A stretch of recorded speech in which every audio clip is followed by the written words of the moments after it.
All right, good evening and welcome to the Neary Building Committee meeting. It is Monday, May 5th, 2025. It's 8:37 p.m. and there is a quorum of the committee present here currently.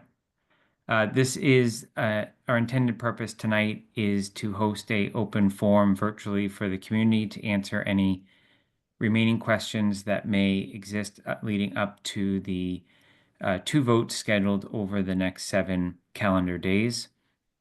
We do not have a planned presentation for this evening, but we are ready to answer any questions that do exist related to any aspect of the project.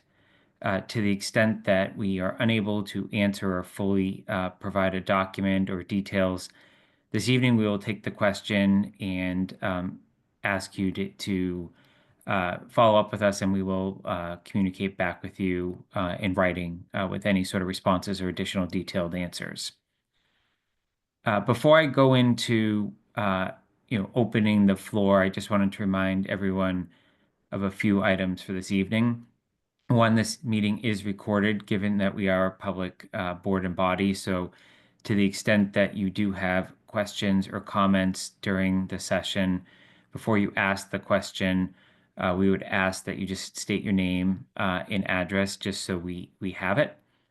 The second thing that we wanted to do is remind everyone of what exactly is happening this week and what needs to happen at each step of the process and what happens at each of those steps. So on Saturday at 9 a.m. is when the special town meeting will start. We do not know the duration of the how long the town meeting will go. That is a frequently asked question over the past couple of days. The elected moderator controls all of that. It will be up to him and the hall to decide, how much debate occurs and when the vote is actually called. There will be a required, for it to pass at town meeting, it is required 2/3 vote. So we need 2/3 for it to be considered a yes. Anything less than that would be a no. Regardless of the outcome of Saturday's meeting, which is being held at Algonquin Regional High School, there will still be a ballot vote on the same exact project on Tuesday as part of the overall local election. That ballot vote needs a 50% passage for this project to proceed. There needs to be a positive vote of 2/3 on Saturday and over 50% on Tuesday for the project to proceed to the next step. If there's any combination of no votes that occur, either at one vote or another, this project would be up for further discussion with multiple boards and committees well beyond the Neary Building Committee. The other important thing to note is if there is a no vote at Saturday's meeting, wanted to remind everyone that the vote on Tuesday would continue. And it is important that if you have a view on this project one way or another, you should express it at both meetings, both on Saturday and on Tuesday. The meeting on Saturday you must be physically present for. The vote on Tuesday, is over a much longer period of time, and you can come and go as you see fit during the polling hours, which are 6:30 a.m. to 8 p.m. I believe we've passed the timeline to request a ballot at this point. Kathy, do I have that right? No, it's tomorrow at 5 o'clock. Tomorrow at 5 o'clock. Okay. So if you are unable to get to the townhouse, to get to the polling location at Trotter next Tuesday, then you do have the option to request a absentee ballot from the town clerk by 5 p.m. tomorrow. The details of that are not only on the town website, but on our website, nearybuilding.com. Before we open it to questions, the next steps in our process is I'd like to just have each person that you see on screen here tonight just quickly introduce themselves and what their role is in the project before we proceed into Q&A, because I will likely call on them at multiple points in time during the meeting. So with that, Mark, I'll turn it to you for a quick introduction. Sure. Mark Davis. I'm a citizen at large. I serve on the Finance Committee and the Sustainability Committee. Roger. Roger Challen. I'm the school committee representative for the building committee. I also serve on the sustainability subcommittee and the communications subcommittee. Kathy. I'm the select board rep on the Neary Building Committee, and I am the chair of the Finance Subcommittee. Denise. Citizen at large. I'm a member of the Neary Building Committee and the Communications Committee. Mark. I'm Mark Purple. I'm the town administrator, and I'm supporting the overall efforts of the committee and the subcommittees. And Keith. Good evening. I'm Keith Lavoie. I'm the Assistant Superintendent of Operations for the school district. Great. And my name is Jason Malinowski. I'm the chair of the Neary Building Committee and also serve as the Capital Planning Committee's representative to the committee. Everyone but Mark and Keith are also what we call voting members of our committee. We are all Southborough residents and have participated in multiple votes as part of this process leading up to this. So with that being said, is there any questions or comments that we can help to answer this evening?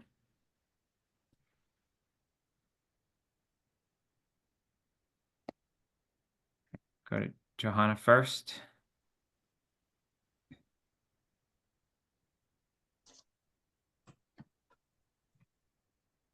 You should be okay. You should be ready to go, Johanna.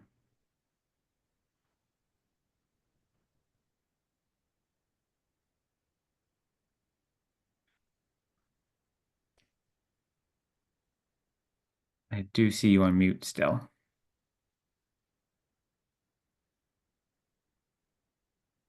Can you hear me? Now we can. Yep.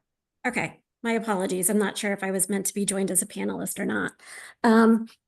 Anyhow, I wanted to first of all thank you and the committee for all of the numerous months and years of research, work, and volunteerism that you've put into this project. I know that you guys have done a lot of due diligence to date, bringing us to this point for the town, and I thank you very much. I do, however, have a couple of questions that have just been weighing on me as we go into this vote this coming week. I'm going to have a series of questions that I think are bundled together and I hope can be answered. So the first one is, I believe that it was either this past week, sorry about my dog, either this past summer or last spring that there was a survey sent out asking the town residents about their thoughts on grade configuration. And I was wondering if those results have been posted anywhere. And if not, if they could possibly be posted on the building committee website. The second one is, I was wondering if there had been, I know that there were 12 options that were assessed back at the beginning of this project, and the one that was ultimately chosen was for a grade configuration for a new Neary building. But I did have a question whether there was an option assessed to do either a 1 or 2 grade addition to the Finn School and take a look at the grade configuration options that would allow the town. And if so, where residents could find that information about what the cost around doing additions to the Finn School would look like, not modifications, but an actual addition of adding 1 or 2 grades to the Finn School.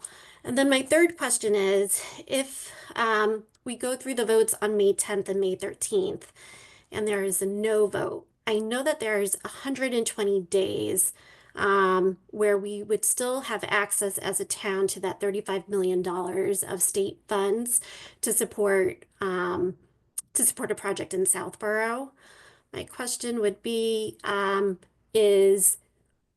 there plans in the case that there are no vote to look at some additional configurations and do some additional assessment based upon what the residents have been voicing on like social media and Facebook, wanting to see some of this additional information and then come back after putting out that additional information to see if we can then get a yes vote. Thank you. So I'm going to go in order, and I will start, and if any other committee member wants to weigh in.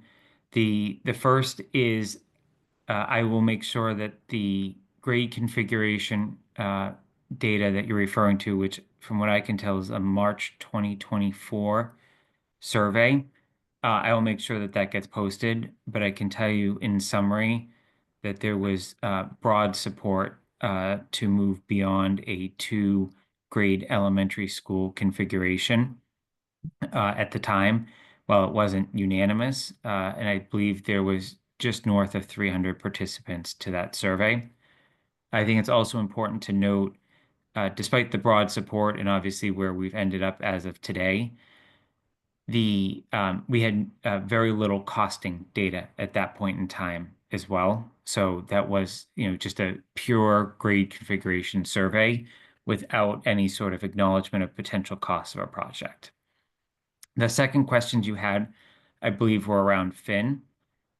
Because the application, what we call statement of interest to the MSBA, was focused on grades 2 through 5, we could not submit a plan that involved an addition to the Finn school for any combination of those grades because they're not currently housed there. So if we wanted to participate in the state funding, we had to focus on both the Neary and the Woodward sites. So we did that, and that's what we can go through those 12 options in any way, shape, or form. One of the things, though, we had to look at was, could we, despite the lack of MSBA funding, what could be done at the Finn site? And there were 2 factors that really weighed in pretty significantly beyond kind of the MSBA funding item of why we did not ultimately produce a plan that focused on that site.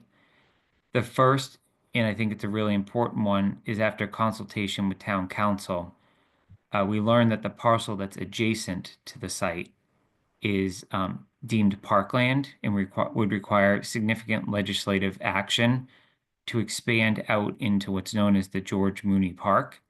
And that relates back to how that deed actually got granted to the town. And it was a long time ago, so forgive me, I don't remember the actual date. So, which means you would have to go up, not out, at the Finn site.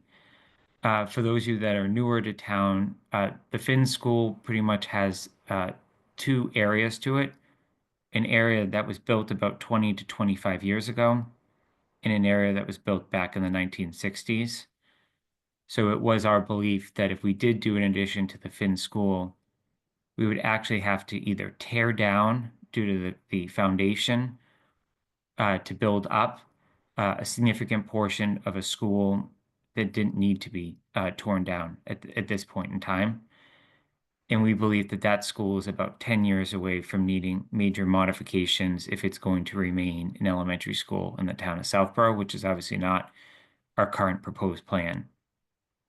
Other factors that weighed into not only the school administration's recommendations, but the Neary Building Committee's recommendations that went forward to the state as our analysis of that parcel were around just the general proximity to the remainder of the schools that are run by the Southborough Public Schools.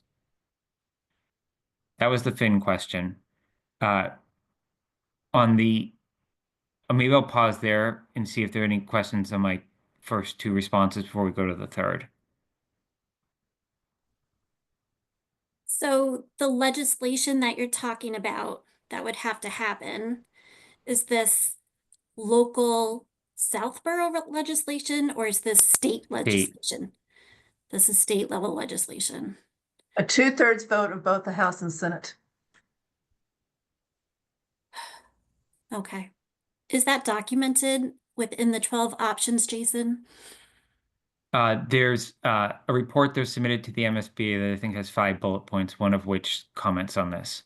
Okay, thank you. Can you just remind me of the details of your third question? My third question was if we don't get a yes vote, if there is a no vote on either one of the May 10th or May 13th, can you just detail if there is any planning happening within the committee about what your next steps would be to look at additional options, knowing that we need to do something for the students who attend Neary? What would be your next steps as a committee if there is a no vote on either May 10th or May 13th? Yeah, so I wanted to go back to one of your comments. You mentioned social media. Unfortunately, the committee doesn't have any way, given we are a public body, Mhm. we have no way of monitoring every single comment and every single theory Mhm. or suggestion that may be out there. But what I can tell you is we've held over 100 public meetings over a 3-year time frame to try to get feedback on the process. And we've had 3 separate deliverables to the state that were required as part of their process that led up to their ultimate vote to offer us the $35 million grant as part of this project. As part of that, they reviewed each iteration of how we got down from 12 options to 1 option. And when they did that, they had a team of at least 15 individuals that range from architects, engineers, school administrators, educators, and candidly, a significant number of individuals that understand the building trades, both from a legal and a financial perspective, that weighed in on each step to make sure that the town was going down a prudent path. They can't obviously guarantee local support. That's obviously what our job is at the town meeting in the election. But what they can do is compare and contrast how our educational plan that was submitted by the district's administration compares to the building that's being proposed, and then weigh that against 350 other cities and towns in the Commonwealth to compare and contrast to provide feedback, of which there was a significant amount throughout this process. So I would say if there is a no vote at either meeting, there's a few things. We do have that 120 days, like you mentioned. We would not have a significantly different plan that we could come up with in 120 days, nor would we expect that the MSBA would entertain that. One of the things we would have to do if we do have a failed vote is we'd have to go back to them, explain the feedback that we got as part of the process, and what our plan is to mitigate it. Ultimately, there's only one person sitting here, at least tonight, that has the ability to even call another special town meeting or an election that would fall with the select board. So I think it's a much broader conversation. But I don't want anyone to misconstrue my response with we don't have a plan. We've had a plan that's been developed over a 3-year time period, all of which has been done in a public setting because of the nature of the project. Jason, don't you think it's worth also, because this is where thought Johanna was going, to reiterate that we can't take that $35 million and just redeploy it to another plan. That's totally No, I understand that, Kathy. I think where my thought process was before coming into the meeting tonight, I know that the 35 million would either be on the table or off the table. Like that 35 million is specifically for the new Neary. I think a lot of people that I've been speaking to within circles 100% understand that. But even with the 35 million, that brings down the cost, I believe, of what we're going to be voting on to be around, what, 73, 74 million that we're looking to 68, approve. 68 million. But that 68 is after the thermal heating and the operational cost, correct? Correct. which are unsecured funds. You can't guarantee those, We can speak to right? that though, if you What? want us to. What? But so the difference between the 73 that you're mentioning and the 68 that Kathy is mentioning is Mhm, made up of two components. Approximately 1 million is secured because it's through the Mass Save program, and that money mhm, has already been collected and allocated aside. mhm, The 4 million is a federal grant program. It requires acts of Congress. It cannot unilaterally be rescinded by the president or through any sort of executive order. So it would require both the House, the Senate, and the president to undo legislation. Even if you assume a worst case that happens, we actually have two options at our disposal. Uh, One is, of course, we could just proceed with the exact same plan and have an incremental change in the cost at 4 million. And I'll see if Kathy wants to comment to what that actually means from a individual average taxpayer perspective. The more likely scenario is we would actually design the system differently. So we'd have a uh, different system that would actually cost $4 million less that mhm, could be put into the building. It's candidly less efficient over time, but mhm, we do have mitigation measures. The other important part to articulate well beyond that system is we're currently carrying a $12 million contingency in the overall numbers that we've presented. So whether it's this system or any other item, whether it be tariffs or any other uncertainty, we're not going into this with no level of cushion. The final part, because it's a natural question that continues to come up related to what you're asking, is just the economic uncertainty in general related to tariffs, costs, et cetera. mhm, We've taken two potential steps to mitigate that. One, we have, or if this project is successful, the procurement that we'll be using is a CM at risk, which means that we would essentially partner with the general contractor. We wouldn't be going to a low cost solution, which is typically what you see in other municipal bid situations. Through that process, we'll have wide liberties in terms of how we procure the materials, store the materials, and the timing of the purchase of those materials to weigh the pros and cons of the economic environment. The other important part of that decision is that as we think about the total amount that will be in the motion on Saturday, no one can exceed that amount.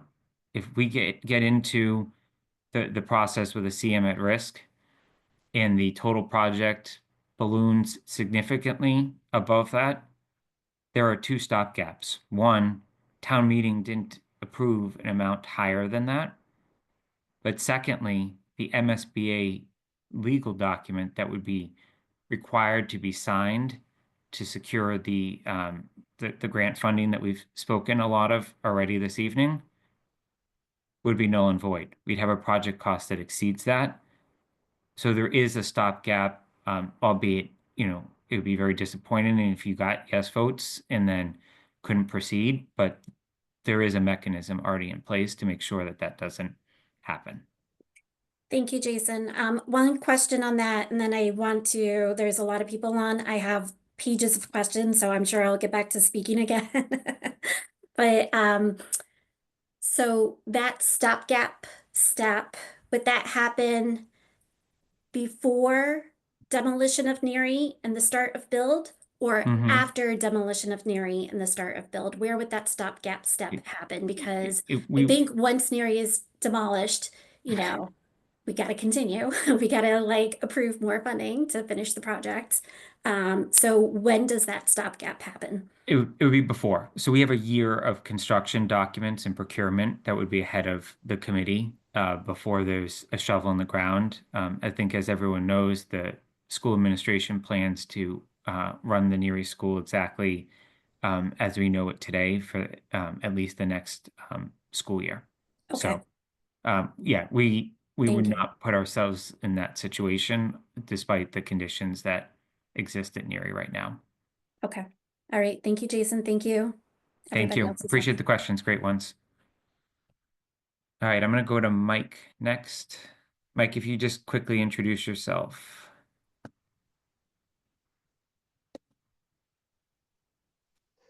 How's it going? Can you hear me? We can. Great.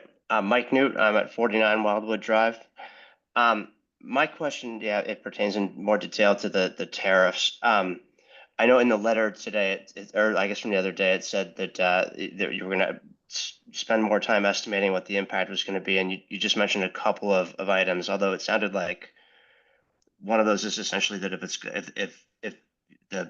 I understood the second provision right, that if the cost is going to be over what was projected, then the state won't let you go forward. Or can you just like say generally how you are going to estimate what the impact of the tariffs are going to be to the costs, and just generally what the plan is for that? I mean, a $12 million contingency certainly would help, but a tariff seemed to me like they could eat into a lot of that.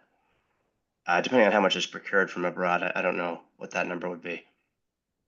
Yeah, I think it's going to depend on certain materials, et cetera. So what happens is if the project is approved in both steps, we would have to hire the CM first, and then they would go through a series of steps with our design team, who is a firm called AeroStreet, and they would come up with true construction documents. So how many screws do you need? What sort of materials do you need, et cetera. They would go through another costing and a procurement exercise. It would be at that point that we would know candidly whether we had a problem or not headed into any sort of demolition or construction. So am I understanding that second part right? That if that estimate then is well above what was planned, that then the state wouldn't let you go forward? Could you go through that again? Yeah, one, locally, we wouldn't be able to go forward because we wouldn't have enough money to pay for it. But secondly, we are signing a contract for a project cost with the state not to exceed the same exact number. Okay. Um, so is that gonna, do you have an idea or an estimate of like how that's gonna compare, now or in a tariff world to what was originally estimated? Because that number certainly predates the tariff announcements, right? I can tell you our latest construction estimate that was used to formulate all the numbers we have today was done after the Trump administration came in. So while we don't have a specific line item by line item detail, there was some of those factors, put into both the number, but also the need to carry a contingency. Okay. Okay, I'll be on for a bit and I'll try and think of any more follow-up questions. I appreciate it. Okay, thank you. Are there other questions or comments?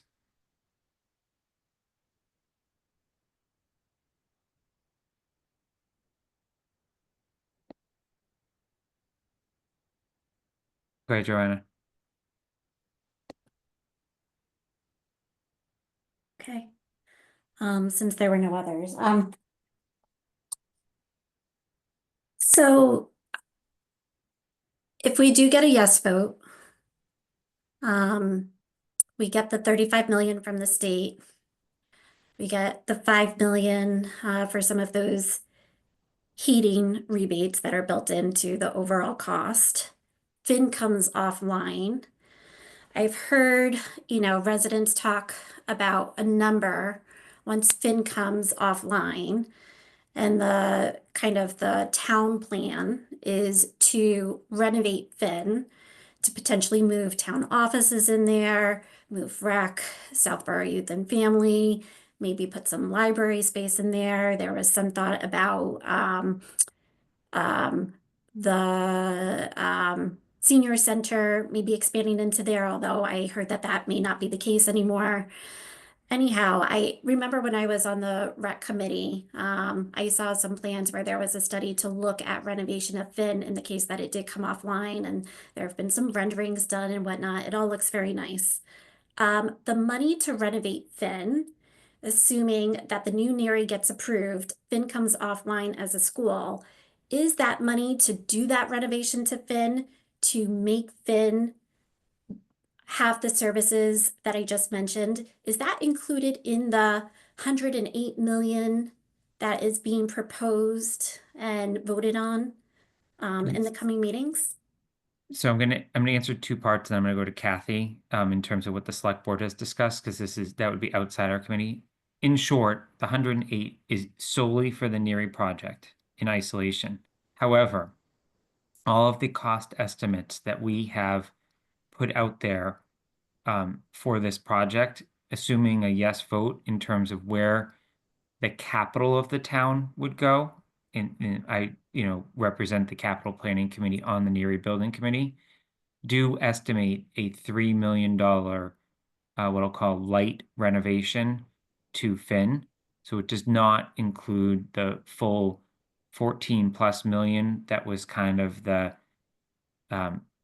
best of all worlds sort of solution for Finn for various different user groups. Like you said, the potential home of the senior center has gone back and forth a few times. So it is carrying 3 million for some light modifications that could be made over time.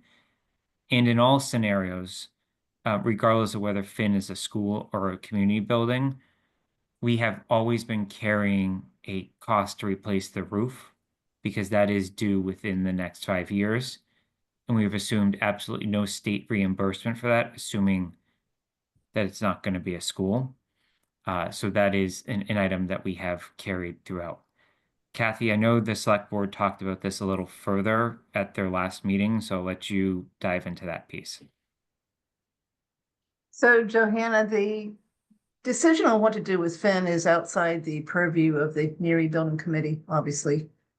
But the select board felt and does feel that we needed to at least provide some broad plan so that those that are trying to make the decision on the project that's in front of them, which would include Finn being closed and being converted to a town building, would at least understand generally where that's probably going to go. So the decision last Tuesday at the select board meeting was to basically answer the question if it's asked at the special town meeting about Finn as follows.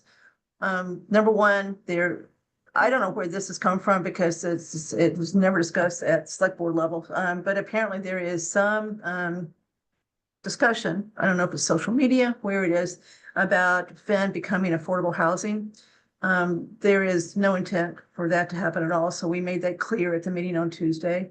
Second, we made clear that we are not intending to pile another significant capital project on top of the school for Finn. Therefore, those making the decision as far as whether to support that, when they look at the estimates that have been given them, should feel comfortable that there is no other project coming down the road as far as Finn goes that would require a lot of capital. We've got as Jason said, we've got $3 million in the capital plan now. It's not part of the $109 million school project. That's separate. It's in the town capital plan to do the light touch to Finn and to also possibly do some work on the bottom floor of the senior center if the seniors stay there, to give them that bottom floor. Okay, thank you. And then one more tack on question. So what is the plan for assuming that new Neary gets built? What is the plan to raise funds for a playground? And then what would be a plan in the case that the fields get torn up at the Neary field site where soccer and rugby and like all the other sports games happens? My understanding is that those numbers are not currently included within the proposed budget, but please correct me if I'm wrong.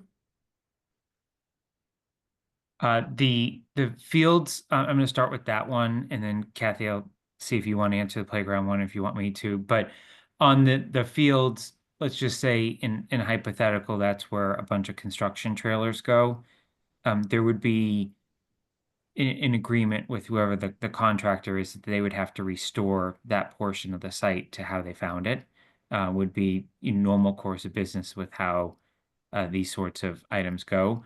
I do know in conversations we did have with Rec, and I don't remember if that was when you were on Rec or not, but there did not appear to be a desire to attempt to upgrade those fields, but more just to keep them as the grass surface that especially the younger soccer crew uses on a regular basis. So those get torn up, they would just have to be restored to current state, but there is no additional capital investment that's currently budgeted for that by either us or in the town-wide capital plan through Rec or anyone else. Kathy, do you want me to address the playground or do you want to address it? Go ahead. So while our number, if you were to look line item by line item, does not include a specific number for a playground, we have every intention of creating and putting a playground in there. What the goal of the committee was to always manage the cost. We've already heard potential for potential private donations, but we also, like we've said, are carrying a $12 million contingency as part of the overall project. So our goal all along has been to manage the cost, but under no uncertain terms is that school not going to have a playground. And there are parts of the project, a portion of the playground could be reimbursable through the MSBA process as well. Anything you want to add, Kathy? Johanna, we think it's also probably fundable by CPA funds, at least in part. But we didn't forget it. It was talked about the last, but we were striving so desperately to keep the cost down. We felt that we could deal with that with other means, including the ones Jason just said, plus CPA funds. We think it's about $400,000, I think, in total. Okay. All right, thank you. I have some more questions, but again, I'm going to pass it on to another person in case they do have questions. Thank you. Thank you. Mike, I see your hand's back up, so I'll go back to you. Sure. Yeah, I just have a couple quick follow-ups. Can you just comment on like how the overall risk of cost overruns are shared between the town and the contractor? I'm assuming the contractor needs to be bonded, but you've described this CM at risk policy. Can you kind of explain how that applies to general cost overruns? Kathy or Mark, do you want to take a stab at that based on the finance committee's work on that? Mark? Happy to, but Mark hasn't had a chance, so give you first choice here. And you've got to unmute yourself. Oh, I already answered the question. We obviously carry contingencies and they will cover any cost overruns. I'm on the finance committee. I've managed an awful lot of construction projects over the year, and up front, I've probably never said this. I am not a fan of change orders. So our work is going to be hard during the year, this coming year, to make sure what we're drawing up is what we're going to get at the end of the day. So from that standpoint, we will have some rigid controls in place, hopefully with the construction manager at risk. Typically, when you have a project that has a fixed cost, if at any point in time the contractor finds ways to save money or do something different that it ends up costing less, that money goes to the contractor.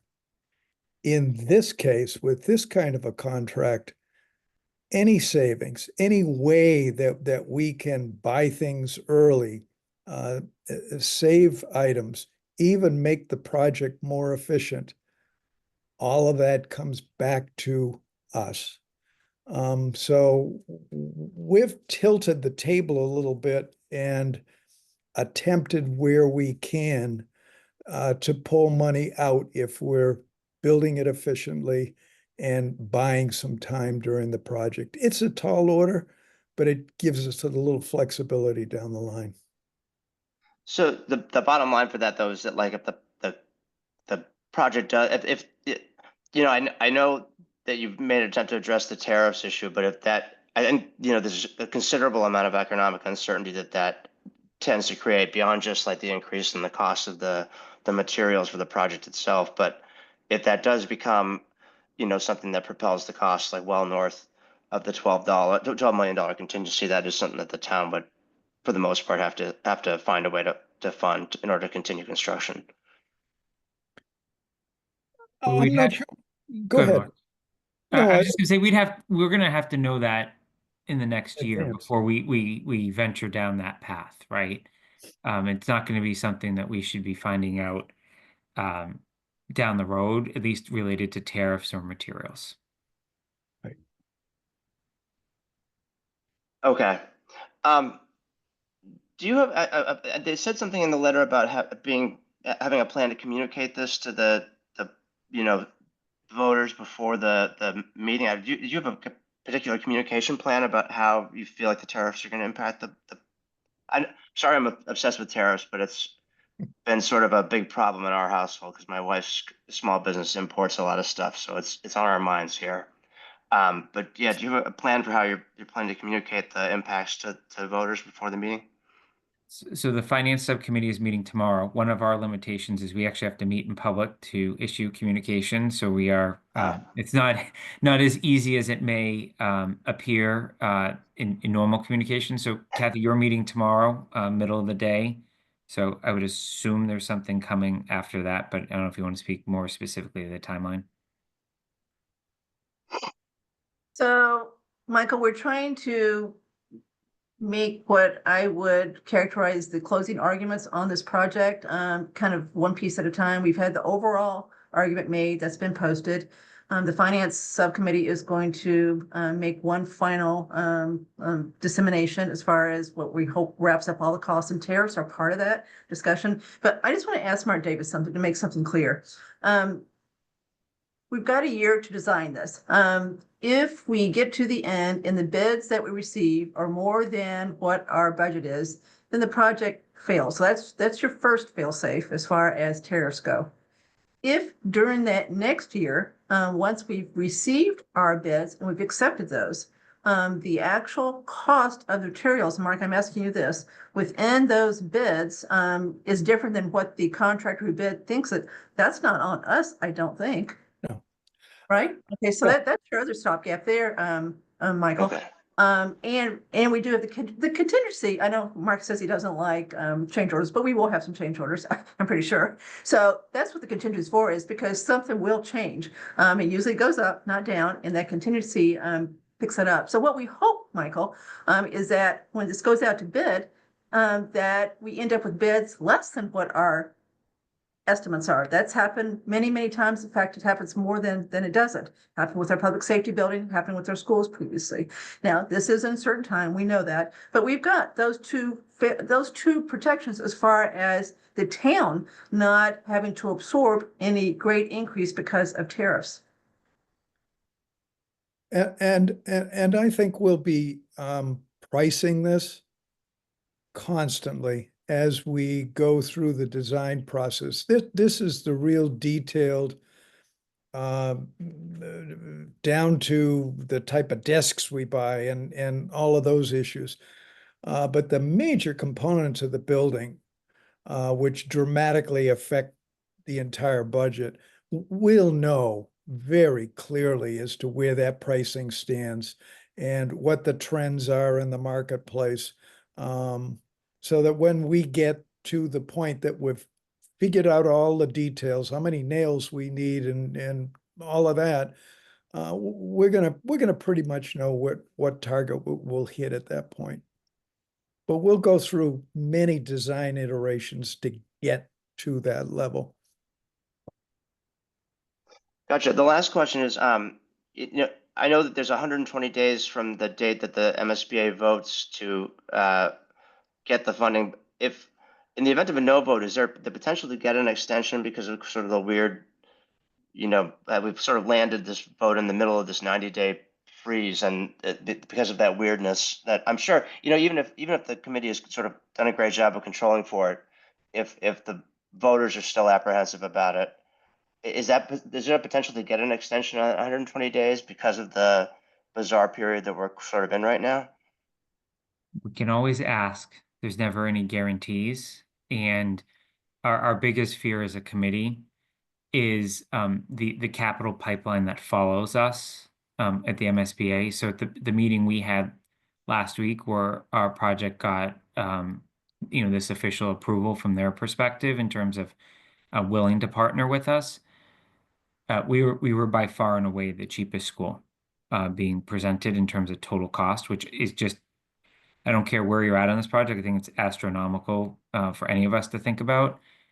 But when Yeah. the state looks at it, the reason they gave us a finite amount of time, it's because they have many other communities in line that are willing to partner to receive, some portion of their cost offset by the state grant. So we can certainly ask, but we don't want anyone to think that it's by far and away a guarantee or any sort of percentage likelihood that it's going to happen. But there is a process that that process would start immediately after a no vote.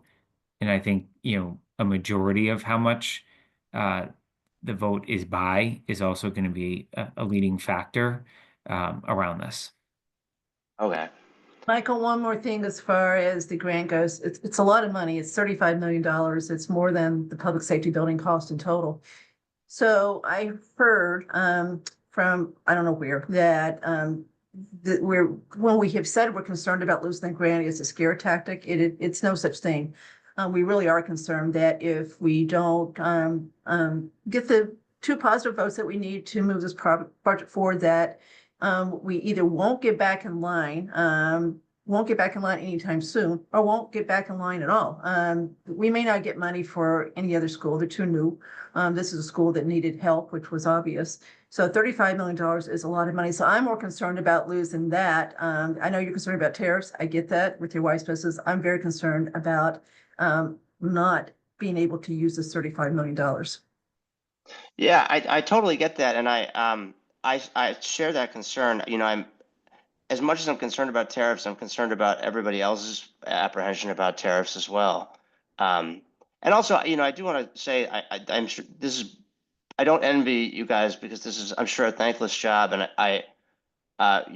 you all deserve a drink for going through this 5-year process and somehow landing this vote square in the middle of a 90-day freeze on a crazy economic plan. So, I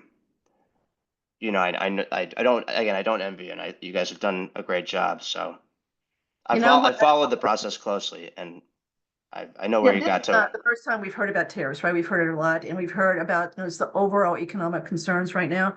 And so in my mind, I went back like 30 years, and I just kind of walked through 30 years.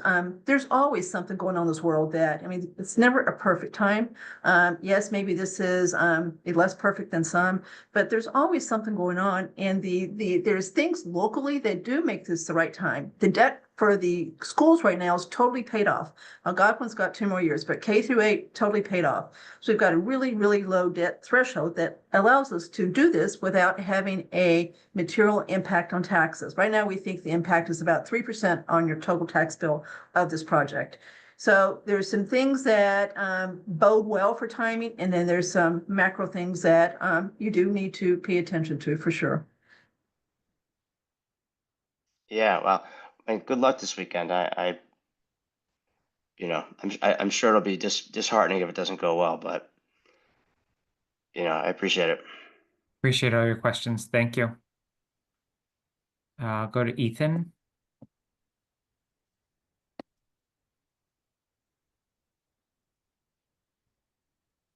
Ethan, you just need to unmute.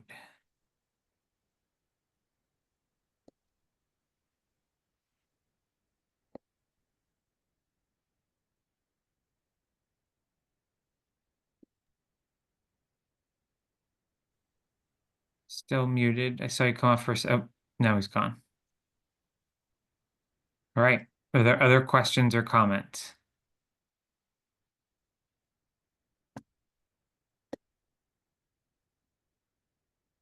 I'm going to go to Gittens, then TJ, based on what I see on the screen. Then I'll come back to you, Johanna. Oh, Gittens is gone. So I'll go to TJ. TJ, go ahead.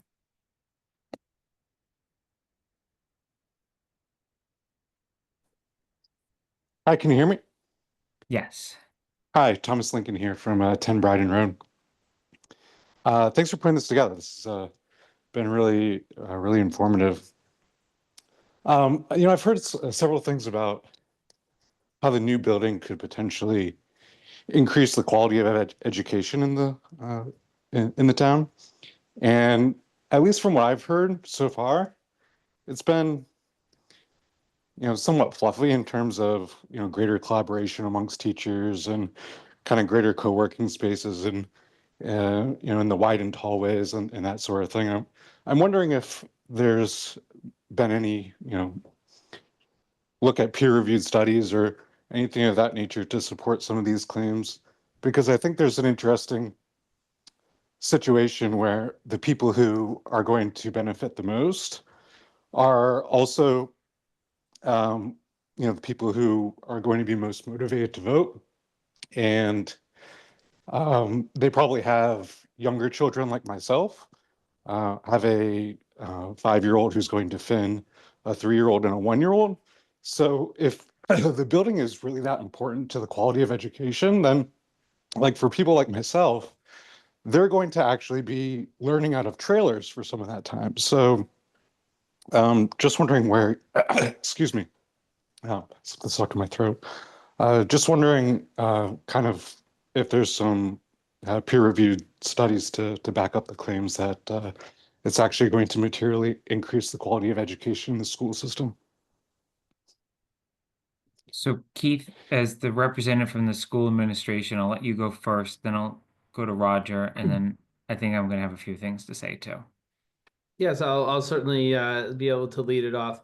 I'd say yes, from the very early point of our research and looking into the possibility of a project, we were focusing on those educational benefits, and all those things that you mentioned are research backed. We did try to put that in as many presentations as we could along the way. One of the things we've also learned, and I've been in the district for 25 years, is just the number of transitions that students have to make between the elementary schools takes a tremendous amount of time.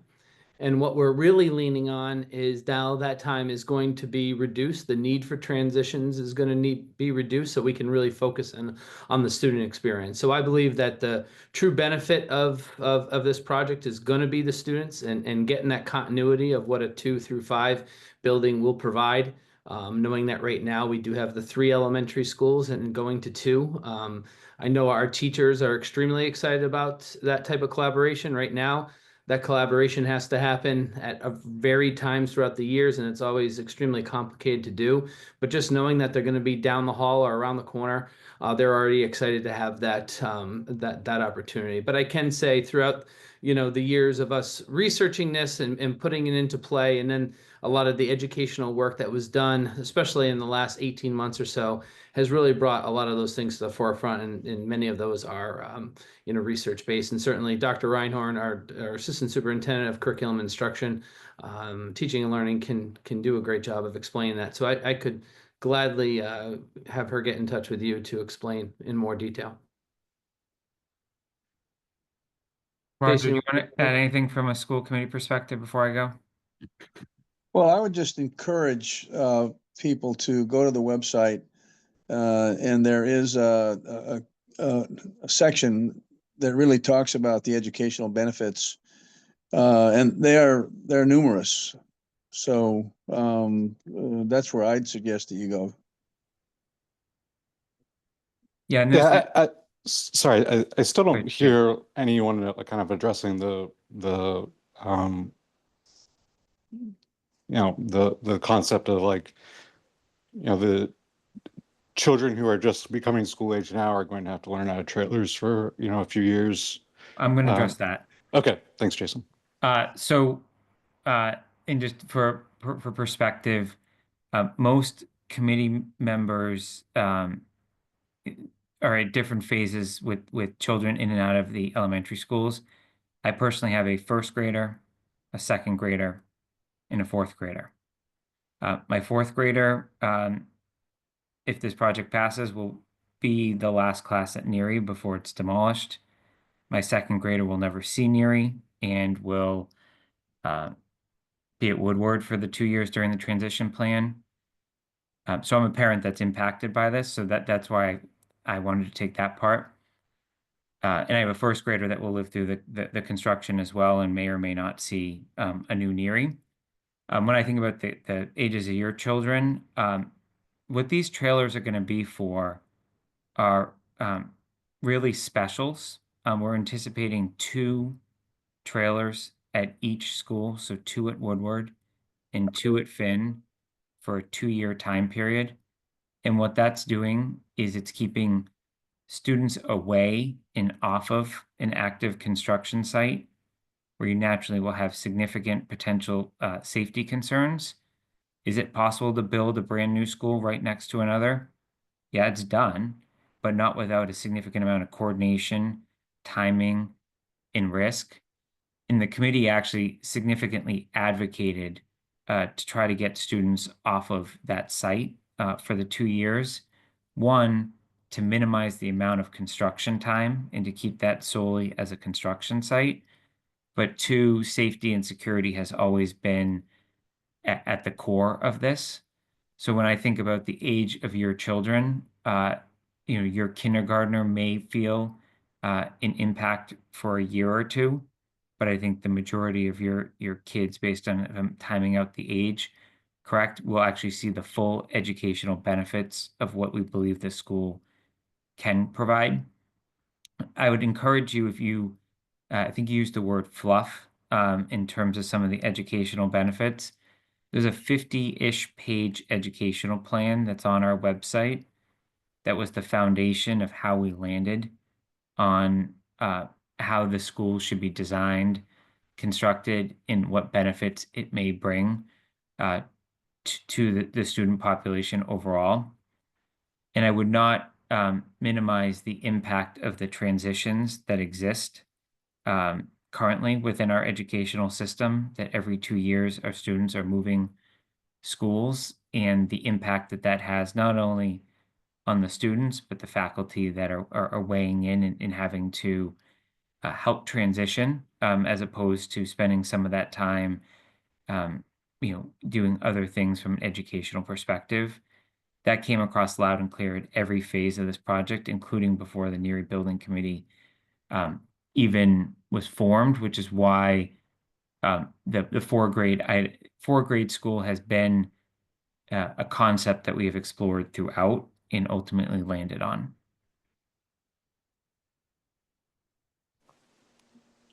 Excellent, thanks.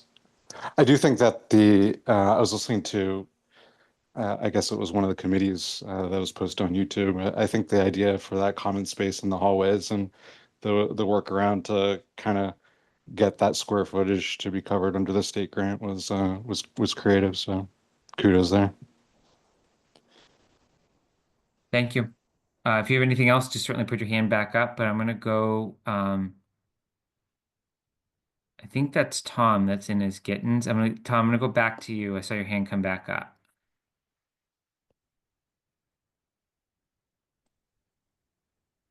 Yeah, hi, can you hear me now? Ken, thank you. Yeah, thank you all very much. I know that what's going to happen with the Finn School is not really in scope here, but I was just wondering, downstream, the Finn School itself, are there legal barriers or covenants on the building and property that would prohibit us from doing any kinds of things? Just, kind of brainstorming, could we sell the building, for example, to offset some of the cost of this new construction? Kathy, do you want to start? I can start. So yes, we could sell the building. That's not our plan. We believe we need the space for a variety of things. But moving certain departments over there might free up space other places that we could also consider selling. So the overall impact of having the town building, this has to be determined. But yeah, you could sell the building. I just wanted to know if there, because I was surprised to find how many places had covenants like on the playing fields, et cetera. So thank you very much. That's all I had. We've had some very generous residents over time, but those have come with a lot of covenants and deed restrictions. Yeah, which is all good. And Yeah. again, thank you all for all the hard work. Thank you. I'm not skipping over you, Johanna and Ethan. I'm just going to go to new hands and then I'll come back to each of you if you don't mind. So I'm going to go to Kristen Lavalde next. Thank you. Can you hear me okay, Jason? I can. I wasn't planning on asking anything. There's been so much information put out, so thank you for that. But Kathy, actually, your comment just caught me by surprise a little bit. Are we saying here tonight that we're not taking off the table selling the Finn property? Because one of my concerns, being a Southside resident, is no longer having, an anchor, if you will, on the South Side, being in the form of Finn School. And I know you already addressed, no, you're not looking to sell it off for affordable housing, but now you just said you're not taking it off the table to sell it. Now that was a little bit jarring to me. So could you just expand on that? I don't think I said that exactly, Kristen. He asked if you could sell it, and I said, yeah, you could. We've never had that discussion, but theoretically, you could. So it's on the table. I don't know that you could say that it's on the table. He just asked me a question. Could you sell the building? You could sell any building. So yes, you Okay. could sell it. So it's not off the table. So what we might be looking at is a potential, like, I'm sorry, Kathy, it's just that this is where it gets a little bit concerning because we don't have a committed dollar amount to Finn. We know that the financial straps are going to get tighter and tighter. We know that we need money for roads and sidewalks. So you could see the case building up for you to say, you know what, yeah, let's go ahead and sell Finn. So it worries me a little bit that the committee is not willing to make a commitment to say, no, we will not be selling Finn, to no longer have it be a Southborough owned property. Well, you know how these committees work. This committee doesn't have the purview to say that. That's select board. I mean, we have never had a 1 minute discussion that I'm aware of about selling Finn at all. So I'd suggest it's an important conversation to have to make people feel better. We could sell the that- townhouse. We could sell any building, but that Okay, doesn't. mean the plan. you just raised a little doubt in my mind. Thank you. I don't think I should have. I think that he asked me a theoretical question that I answered, but it applies to any building in town. Of course, yeah, you could sell it. You own the buildings, but there's no plan to do that. But is there a commitment to not to, maybe taking it a step further? Is the select board committed to keeping Finn, I guess? And I know you haven't discussed it, so you can answer that, but it'd be You know how that works too. I'm 1 person out of 5. So, but we've had no discussion. I know of no one that has that idea. okay. Just as a voter, that makes me a little bit more cautious, not having the cost committed to renovate Finn, and now like not really having what sounds like a really committed plan to keeping it one way or another. Well, we didn't, I mean, there's the sole reason there's no committed or firm plan is because we don't know that there's going to be a building to use for town purposes. So once this vote takes place, and if they're both positive, then Capital will be charged with working with John Parent to determine a recommendation to come back to the select board as far as the use of the building. But I know of no one that is going to ask anyone to sell that building. But again, as you know how this works, I'm 1 of 5. Okay, so again, I just highlight that as another consideration. Thank you. And Kathy's right that from a Neary perspective, our committee really doesn't have a purview on this, but because I sit here as the capital representative and someone that sat on the exploration committee for Finn, because we knew these questions would come up. That was the first time I've heard this question tonight. So I just wanted to point that out, that never has that even been proposed before tonight. And I would also remind you that even if a future select board, whether it's the 1 of 5 now or any future one, any disposition of real property requires a town meeting vote and requires a 2/3 vote, which I think we know any vote to get to 2/3 is a significant lift. But I'd go back to the comment I made a few minutes ago related to the surrounding parcel. That parcel is protected and has certain restrictions on it related to the deed. That includes half of what we all know as the parking lot. So even if someone got an idea in their head that they wanted to go down that path, I think you would see some significant, not to mention significant pushback, Kristen, from a neighbor perspective in terms of what that parcel is. But I also want everyone to be very cognizant of the diligence we have done, that certain departments such as rec, which obviously you're familiar with, could move into parts of that building with zero cost and instantly have, an immediate asset available to you and the community to provide programming.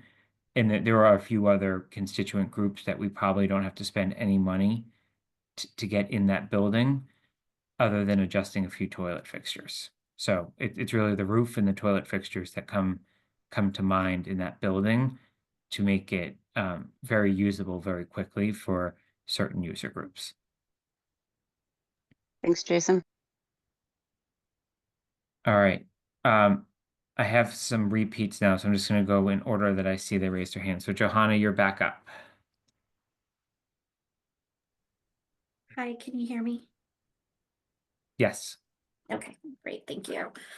Can you talk a little bit about, I know that there have been a couple of lists circulating of other towns that have done new school builds.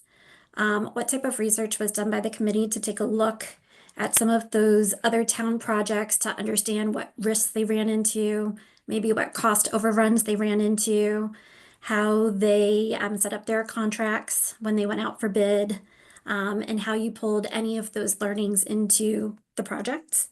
That's number one. And then number two, can you talk a little bit about if we get 2 yeses and we move forward with a new Neary build, will this committee still have these types of open forums to keep the residents updated on work happening on the design phase, schematics, and then updates to how the budgeting process is going after you may get a yes vote? So I'm going to go in reverse order. The first is our appointments are an annual process by the select board and our representative committees, but assuming that the same group remains at, if we're fortunate enough to get a yes vote, I think there are 2 factors that play into this. We're required under state law to have an owner's project manager. We've had one for a couple years now. They're a firm called Skanska. They are supposed to be looking out for all aspects of the project, helping us draw comparisons to peer groups. But, a key part of this process is also the MSBA. They are auditing, and I'm using the word audit on purpose because they legitimately audit every expense. And then I'll go back to the Public Safety Building Committee, which at least 2 of the members were currently on, that are currently on the Neary Building Committee were on that committee as well. We published a monthly report in conjunction with our owner's project manager that detailed every single dollar that went into that building, which was a $19.6 million building on an overall budget of 22.6. So I can commit, as long as I'm involved, that sort of transparency can and should exist. And if for whatever reason my involvement ceases with the project at any point in time, I could tell you I would be right there asking for it as long as I'm a resident of the town of Southborough. So Okay, I'd welcome others weighing in on that, but I think that answers both of your questions together, with the OPM being at the heart of all of that. it does. Thank you so much. My next question is, can you just be very specific? So I asked a yes question, what happens if we get yes? But if we get no, can you be very specific about what the process would be to go back into line with the MSBA? I've heard people say, again, I'm going to go back to social media. There's a lot of information, erroneous or other, just kind of circulating out there, that this is our last time that we could get in line for MSBA. I've heard others, myself being one, talking about the fact that, like, no, we could get back in line in 3 years. I don't know if that's true either. Can you be very specific about what the process would be to get back in line in the case that we give up this $35 million, and we come up with another plan as a town because we do have to do something? What would be the process, and how long would we have to wait as a town to get back in line for MSBA funds? So it's a So assuming we lapse the 120 days and do not get our funding, we get no extension that was suggested earlier on, we are looking at a minimum of 3 years before the MSBA would even be talking. We wouldn't be anywhere close to this stage for at least a minimum of 3 years. And that would require everything to go perfectly the same ordering and timing that we just saw over the last 3 years. For those of you that weren't following back when the original statement of interest was submitted, we were accepted the first time around. That doesn't usually happen, right? But based on the MSBA's assessment of Neary compared to some of the other schools they were touring in some of our largest cities and towns in the Commonwealth, they weighed what Southborough had put forward and thought it rose to the top of their list that they were allocating at that time. So the way it would look is their next cycle usually opens in the spring. We would have to submit another statement of interest then. We'd have to specifically be ready to specify which school we'd be looking at or combination of schools we'd be looking at. And I think we know what they think of the Neary school.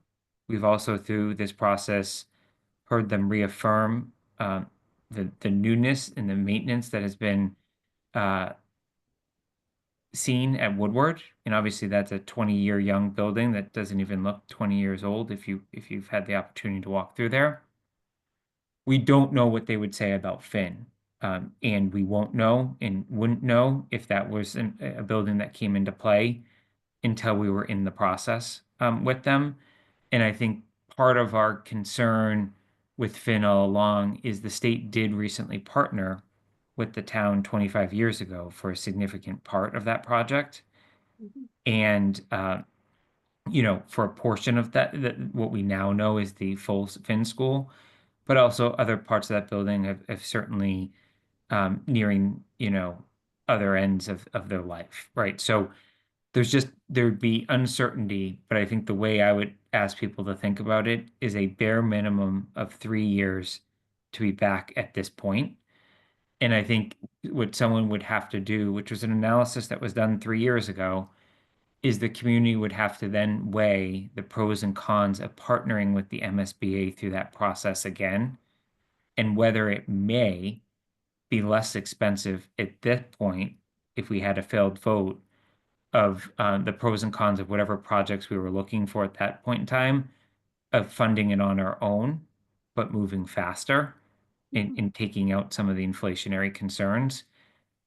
But there would be a lot of uncertainty, is I think what I'd ask folks to walk away with. Casey, can I append to that? Go ahead. And then I'll go back to you, Johanna. So Johanna, one of the reasons that I think 3 years is the right time frame to maybe get back in line is if you take a look at Medfield. You may have heard me talk about Medfield at a couple of our meetings. Medfield looks a lot like Southborough in many ways. They tried to do the same project that we're trying to do in 2021, same grade configuration. They've got 12,000 people in that town. We've got 10. So it looks a lot like Southborough. It failed. It failed for a different reason. It failed because of the location.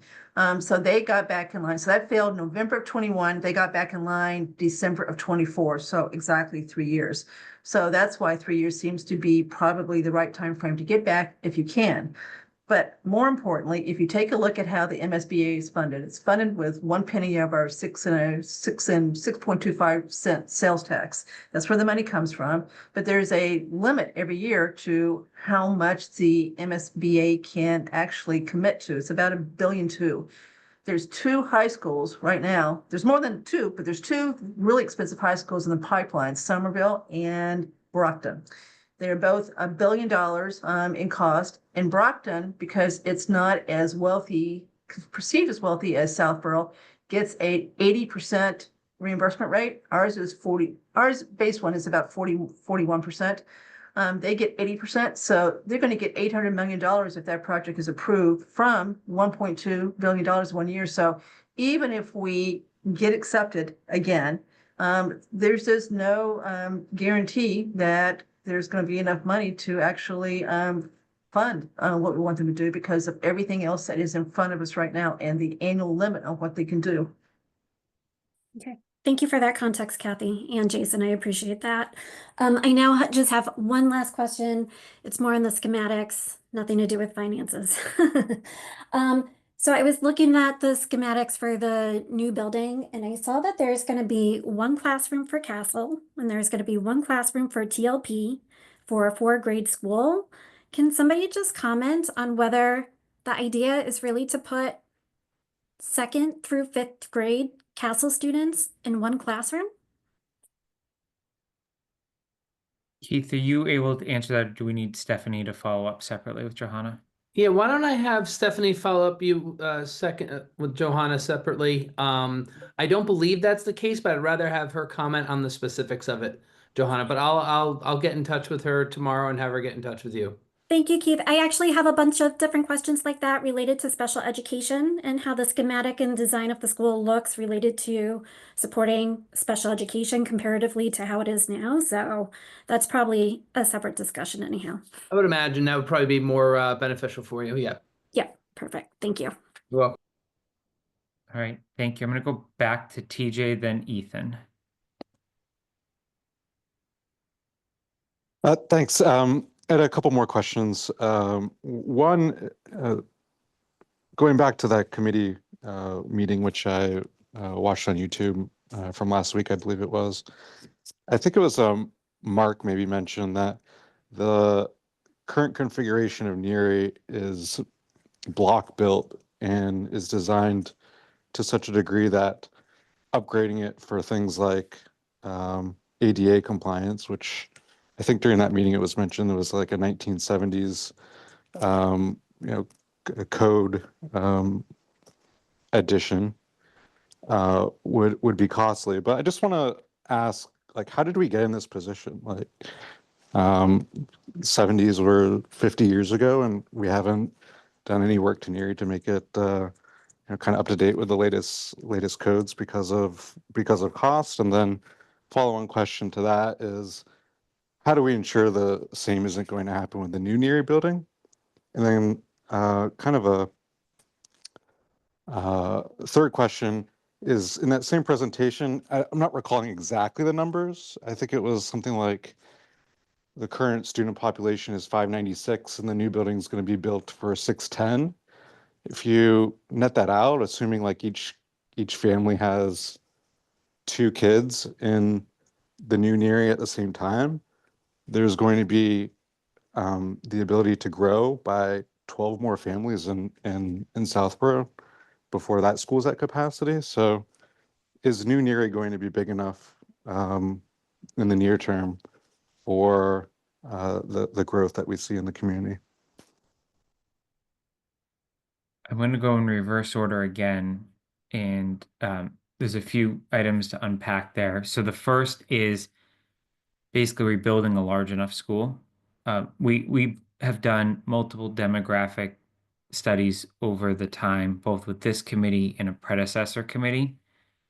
What those studies showed us is that we could not just simply consolidate into 2 elementary schools and have enough space. I know that wasn't your question, but that is something that we've seen and heard. We simply can't do that with our current enrollment, which is why we started down this path 3 years ago. What is unique about this project is we do believe we have a contingency. I'm not sure I necessarily agree with your math because naturally the number of years between students is sometimes 1 year, we sometimes 4 years, 5 years, depending upon a variety of different factors for any individual family. But we believe we've built a 10% contingency in terms of space into the building. But one of the things we've watched on the enrollment over the last 5 years is no one grade is ever the same size as the year before. We have current sections of, I believe it's 3rd grade has 8 sections and 2nd grade has 6, or vice versa currently. And it wildly swing. So one year you got a difference of almost 40 students. So we believe we have a contingency in there. We also believe that one of the main reasons for selecting the Neary site and one of the things we were required to do to get the state funding was that there would be a part of the building that could be added in the back. So we do have the ability, if in the future we undersize the school, to naturally add an addition out the back of the building without disrupting anything else. We hope we never have to add it, but we are ready, in the future if that needs to be added. Because our goal was not to build for what ifs, which goes back to your first question. When Southborough last invested in building or renovating schools, it was in the early 2000s, and they did 3 schools at once, which was a combination of new construction and renovation. Uh, at that time, the Southborough Public Schools, so K through 8, was at its absolute max number of enrollment that the town has ever seen. That number plummeted in the years that followed right thereafter. And you can see it in any of the enrollment reports on our website, and has essentially been stable, absent kind of the grade fluctuations for many years now. And as part of these enrollment studies, they actually looked at the number of births going on within Southborough, as well as fertility rates, and just normal, what I'll call transition in terms of someone sells a 4-bedroom house and maybe didn't have any school-age children left in the house. And what naturally happens when you sell a 4-bedroom house in this community, you usually get some school-age children that move in. They looked at all of that as part of these. So we do feel comfortable that we're building the right size now that's not too big, but have a contingency plan for the future. And in terms of how we got to this spot specifically with Neary, well, we invested in these 3 other schools 25 years ago. The intention was always to either come back to Neary or just close Neary. Unfortunately, we can't just close Neary. I think that would have been a scenario that the community could have easily gotten behind if we had enough space in the right configuration to make sure we didn't sacrifice the education for the community. We just couldn't get there in any one scenario. However, the building has been maintained, right? There have been the normal repairs and maintenance that were needed for students and staff to sufficiently be in that building, but there was never a significant capital investment since the 1970s, which is why we're at where we're at today.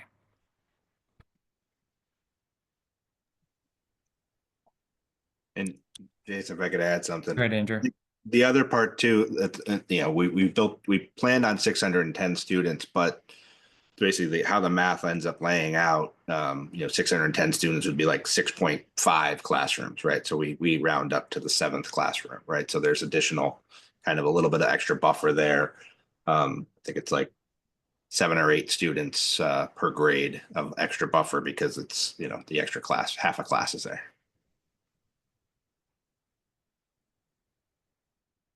Excellent. Thank you. Thanks, CJ. We're going to go back to Ethan, then Kristen, and then probably call it a night. So, Ethan, you're up. Can you hear me now? We can. Apologies for my technical snafu earlier.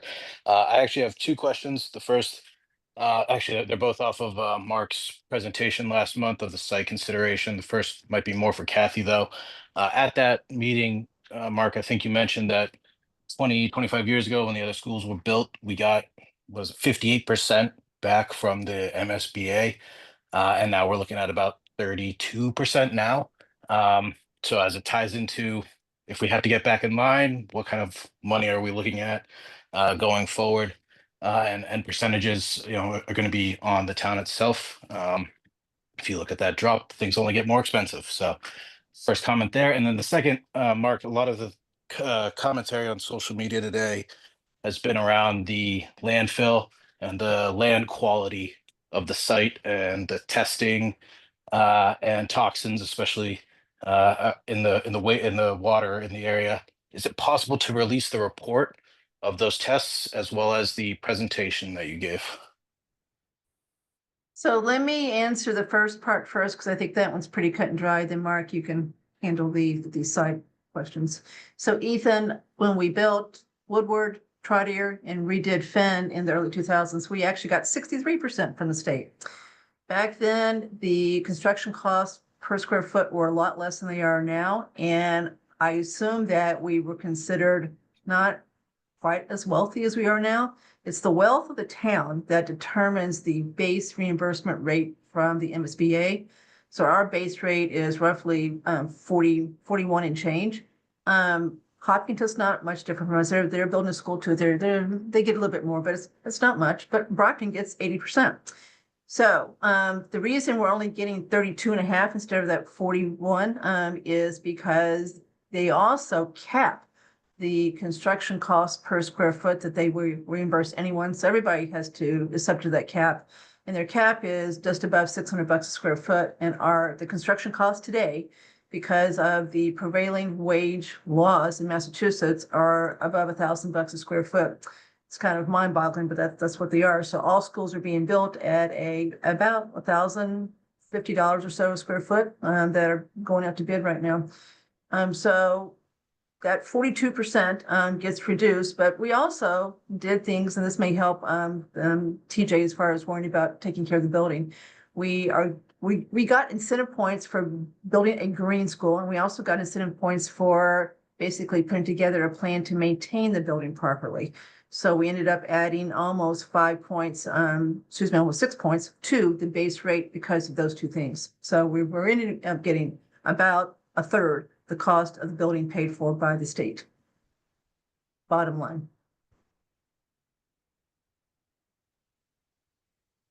So Mark, Landfill. you want to do the landfill? Yeah. Yeah. I think if you look back at my comments, and I've seen some of the comments and expected them. We have found nothing concerning in any of our test borings throughout the site. And other than what's called unsuitable fill, which is material that just wasn't placed there that would handle the weight of a building. Neary is about 290 feet from the nearest monitoring well, with everything on the surface flowing north and everything under the surface flowing north and east. The wetlands act as a natural buffer, and it's been that way for 30 years. We've seen no measurable increase and of anything to the west of the site. And that one well, which I've poked at being a critical one for us, has been tested annually and just only shows background material, very low levels, and some of it not even reportable. So we haven't seen anything at the site. The wetlands work to our advantage both ways. It pulls the water off the site, sends it north, sends it underground, but during construction, it acts as the same kind of buffer. We will comply to all local stormwater management. All the wetlands will be flagged and protected so that we're not going to contribute to any surface flows during construction. And any of our construction below grade it gets intercepted by those same wetlands. So I think some of the concerns, while they're concerning, we're really going to have minimal impact. And as long as we follow all the wetlands laws during construction and post-construction. I think the results of the testing, I think they're due to do some later on this spring. But I think we probably could post those results, or Bill Cundiff has them at DPW and shared them. But we'll look into that. It's basically something that DEP looks at every time we do a test. And they review it and they ship it back with any comments. And they really haven't made any comments to us in years. So what we're doing is right. And the impacts, I think, are negligible at best. And that was pretty much what the professionals told us. Hope that helps. Yeah, absolutely does. I think, to alleviate some concerns for some of the folks out there, maybe getting access to those reports would be great. And then just to sum up what you said, Kathy, we're likely going to see a less percentage of contribution from MSBA and costs are going to go up, right? So we're on the hook for more as a taxpayer if we kind of uh, pass up this opportunity now. That is my true, honest belief. Perfect. Thank you very much. I appreciate all your time and everyone's efforts here. Thank you. Thank you. Kristen, you want to go one more time? It's late and I think everybody appreciates you staying on and all the efforts. Two quick questions I think that are relevant. Really quickly, in regards, just a point of clarification, in regards to the MSBA and the grants, I just was looking up quickly. We keep talking about Somerville and Brockton, but Somerville was first approved back in April 2017, so 8 years ago. I'm sure COVID could have played a role in that, but yet it's still coming to fruition.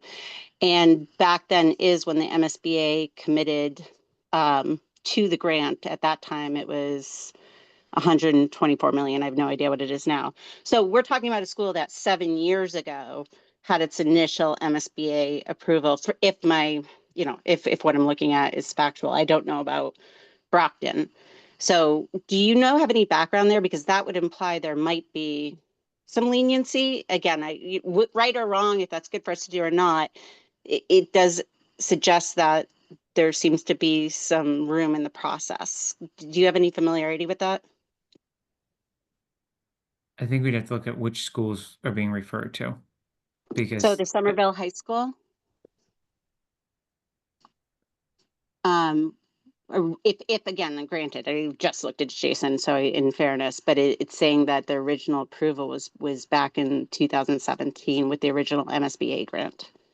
So I appreciate you might not have the answer tonight, but I think it'd be helpful to understand that more, because again, very quick and dirty, analysis on my part, but it would seem like there was a 7-year gap there, or at least a 7-year time period in which these conversations, or sorry, 8-year time period in which these conversations have been happening. So again, I bring that up only because it suggests perhaps there is some leeway, because maybe we're not in competition with Somerville and Brockton because they've already had those funds committed, at least in the case of Somerville, for some time. Unless anyone has anything to say, I'll move to my second question. I'm just going to say we'll look into those specific cities, but I think you should also know that there's 348 other cities and towns that are Right. also trying to get in line. So I think those were illustrative as examples, given the size of some of their projects. But we'll make sure we get you a more descriptive answer just to alleviate any questions there. Thank you. And the second one was, we've talked a lot and you guys have given great answers about like the concerns about tariffs and increasing prices of materials, et cetera, et cetera. But the flip side of the coin of what we're looking at with the potential recession is the impact on families. Now, I did come to this 30 minutes late, so if you answered this, just let me know. It's not just about costs going up on the supplies or the construction or whatever. It's also what's happening to our individuals and our families in town. And that's obviously been a source of debate on the pages. I tried to look up the specific post I was going to reference. It's just too many. I couldn't find it. But what can we do for the people who may be impacted? So we may, you've talked about the buffers and the additional contingency built in, but we're also facing, on the flip side of the coin, people who are likely facing potentially less income, less Medicaid, et cetera, et cetera. What can we do as a town to respond to that? There was some suggestions within the various, posts that there was, tax relief or tax, assistance that we can give to citizens. And that's not a question for the MBC committee. I totally understand that. So for whomever it's appropriate to answer, Has there been consideration on that side of the coin? We have things built in to protect us from tariffs and cost increases and not, taking on that burden and not going over budget. What are we doing to consider the fact that as a community, we're facing uncertain times of our own personal incomes? So Kathy or Andrew, I'll let you round that one out. So Andrew, I can start, you can finish. So Kristen, I share your concern. The governor's Municipal Empowerment Act has a provision in it that has to be passed that is there to try to encourage towns to do more for senior tax relief. So we've done everything the state's allowed us to do so far. At the last town meeting, we did expand what seniors can do to work off a piece of their real estate taxes. We've got a tax relief program that people can apply to. So we've got a few things in place that will help those that think that they need it.